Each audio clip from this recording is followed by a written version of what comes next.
Hello viewers, আসসালামু আলাইকুম। সবাই কেমন আছেন? আশা করি সবাই ভালো আছেন। আমি আবারও আপনাদের মাঝে একটা ভিডিও নিয়ে হাজির হয়ে গেলাম। তো আজকে আমি বানাতে চলে আসলাম ফ্রোজেন করা কাঁঠালের বিচি দিয়ে আর চিংড়ি দিয়ে দুর্দান্ত স্বাদের একটি ভর্তা। তো এই ভর্তাটা বানাতে কি কি ইনগ্রিডিয়েন্টস লাগছে চলেন জেনে নেই।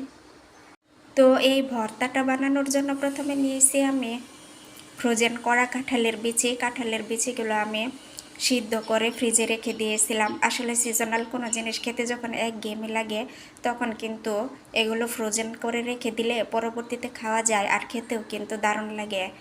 আর এখানে নিয়েছি পরিমাণ মতো চিংড়ি, নিয়েছি পরিমাণ মতো পেঁয়াজ কুচি, নিয়েছি পরিমাণ মতো রসুন কুচি, আর নিয়েছি শুকনা মরিচ, আর নিয়েছি স্বাদ মতো লবণ, আর নিয়েছি পরিমাণ মতো সরিষার তেল। তো চলেন যাই ভর্তাটা বানাতে, লেটস গো। এখন চুলায় একটা প্যান বসিয়ে দিয়ে তাতে পরিমাণ মতো সরিষার তেল দিয়ে শুকনা মরিচ ভেজে নিব। শুকনা মরিচ যখন ভালোভাবে ভাজা হয়ে যাবে তখন এ পর্যায়ে আমি চিংড়িগুলো দিয়ে দিব এবং অল্প পরিমাণ হলুদ দিয়ে ভালোভাবে নেড়েচেড়ে ভেজে নিব। তারপর এখানে আমি কাঁঠালের বিচিগুলো দিয়েও ভালোভাবে নেড়েচেড়ে ভেজে নিব।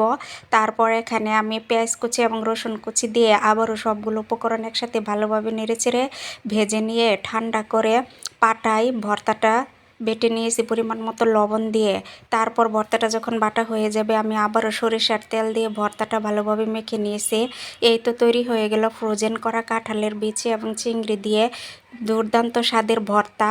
ট্রাস্ট মি, গরম ভাতের সাথে লেবু দিয়ে এই ভর্তাটা খেতে কিন্তু দারুণ লাগে। আর আমার মতো ভর্তা প্রেমী যারা আছেন তাদের তো এরকম একটা ভর্তা হলে গরম ভাতের সাথে আর কিছুই লাগে না। তো আমার মতো কে কে ভর্তা পছন্দ করেন অবশ্যই কিন্তু জানাবেন। চলে যাচ্ছি, টাটা।